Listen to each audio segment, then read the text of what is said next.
भाई बहनों, दर्शन सामाजिक विज्ञान में मैं इतिहास पर चर्चा कर रहा था। उस दिन प्रथम विश्व युद्ध, पहले कालखंड मैंने बताया प्रथम विश्व युद्ध, तो आज मैं आपको ले चलूं प्रथम विश्व युद्ध की शुरुआत कैसे हुई। पहले हमको इसी को समझना पड़ेगा। प्रथम विश्व युद्ध में हम देखते हैं कि जो शुरुआत हुई, एक बहुत छोटी सी घटना से इसकी शुरुआत हुई। तो कौन सी घटना थी? तो वहां पर हम देखते हैं कि प्रथम विश्व युद्ध में ऑस्ट्रिया हंगरी, एक देश का नाम है ऑस्ट्रिया हंगरी।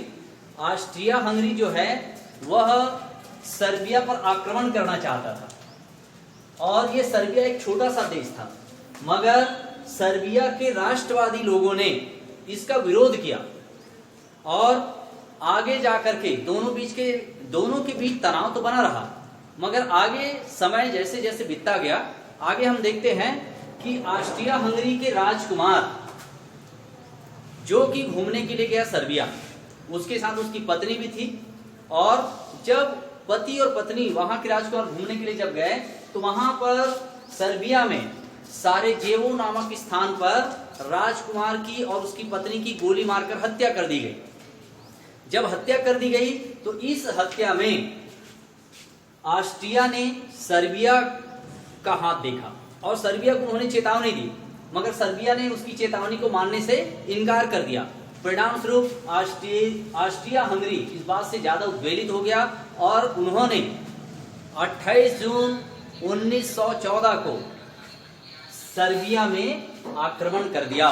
जब सर्बिया के ऊपर आक्रमण कर दिया तो सर्बिया की सहायता के लिए रूस सामने आ गया, और जब रूस सामने आया तो इधर देखते हैं कि ऑस्ट्रिया की सहायता के लिए जर्मनी सामने आया, और इस तरीके से रूस, जर्मनी, ये देश जबरदस्ती इसमें शामिल होते गए, और इस तरीके से प्रथम विश्व युद्ध की शुरुआत हुई। ये प्रारंभिक चरण, और इसे ही हम प्रथम विश्व युद्ध की शुरुआत कहते हैं, या इसको तात्कालिक कारण कहा जाता है। ये उसके तात्कालिक कारण है। अब ये तो रहे तात्कालिक कारण, कारण तो बहुत सारे हैं, मगर ये तात्कालिक कारण। अब यहां पर देखते हैं उसमें कि आखिर रूस को क्या जरूरत पड़ी कि वो युद्ध में शामिल हो गया, जर्मनी को क्या जरूरत थी कि वो युद्ध में शामिल हो गया। तो मैं उसको आपको नीचे ले चलूं, जटिल अंतरराष्ट्रीय संधियां। भैया बहनों, उस समय मैंने आपको पहले बताया था त्रिदेशी संधि, त्रिदेशी समझौते, जिसको मैंने ट्रिपल एलायंस और ट्रिपल एंता का नाम दिया था। तो मैंने ट्रिपल एलायंस में आपको बताया था कि ट्रिपल एलायंस में ऑस्ट्रिया, इटली और जर्मनी, ये तीनों देश शामिल थे। और इन लोगों के बीच क्या संधि हुई थी? इनके बीच संधि ये हुई थी कि अगर हमारे देश में कोई भी देश तीनों में किसी भी देश पर आक्रमण करता है तो हम उसका तीनों देश मिलकर सामना करेंगे। परिणाम स्वरूप क्या हुआ? त्रिदेशी समझौते हुए। इसमें क्या हुआ? ट्रिपल एंता। इसमें भी 3 देश शामिल थे, फ्रांस, ब्रिटेन और रूस। अब यहां पर जब देखते हैं प्रथम विश्व युद्ध में रूस सामने आया तो इधर ऑस्ट्रिया की सहायता के लिए जर्मनी सामने आया। अब युद्ध में स्थिति कैसे बनती गई? ये तीनों देश ने जो संधियां किया था, ब्रिटेन, फ्रांस और रूस, ये भी सामने आ गए। ऑस्ट्रिया, इटली और जर्मनी, ये भी सामने आने लगे। मतलब इन देशों ने ऐसा समझौता करके रखा हुआ था कि कभी भी हमारे देश में से किसी भी एक देश पर आक्रमण होता है तो हम उसका तीनों देश मिलकर सामना करेंगे। और यही संधि आगे जाकर के युद्ध के स्वरूप को बदल दिया, और ये तीनों देशों ने, इन तीनों देशों के विरुद्ध ये खड़े हो गए।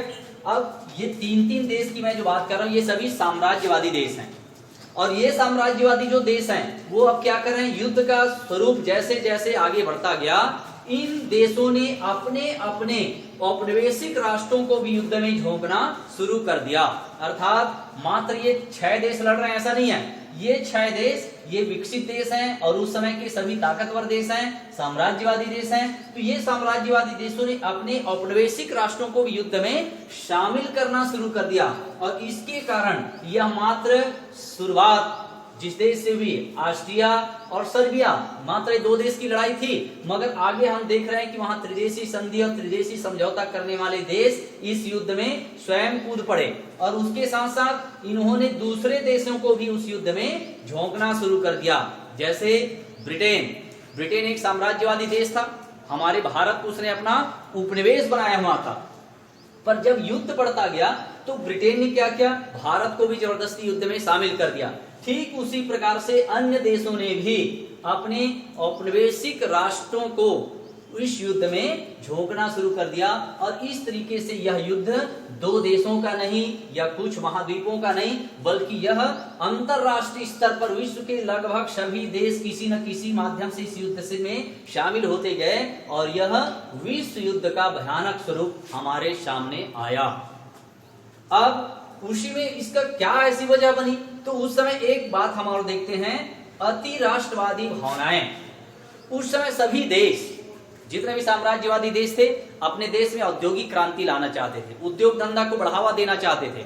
और उद्योग धंधा को बढ़ावा तो देना चाहते थे, मगर उसके लिए कल कारखानों को चलाने के लिए क्या चाहिए, उनको कच्चा माल चाहिए। कल कारखानों को चलाने के लिए उनको संसाधन चाहिए, ईंधन चाहिए। और इन सभी चीजों को देखते हुए इन राष्ट्रों ने विचार किया कि हम अपने देश को शक्तिशाली बनाएंगे, हमें राष्ट्रवादी होना चाहिए, हम भी राष्ट्रवादी हैं, अपने देश से हर व्यक्ति को प्रेम होना चाहिए। मगर राष्ट्रवादी होना और अति राष्ट्रवादी होना, तो उस समय अति राष्ट्रवादी विचारधाराओं ने जन्म लिया। तो अति राष्ट्रवादी विचारधारा क्या है?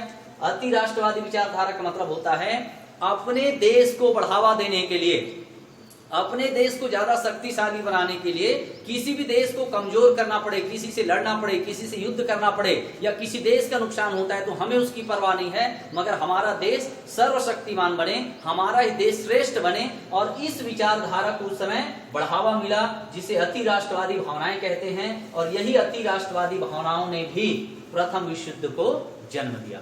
धन्यवाद।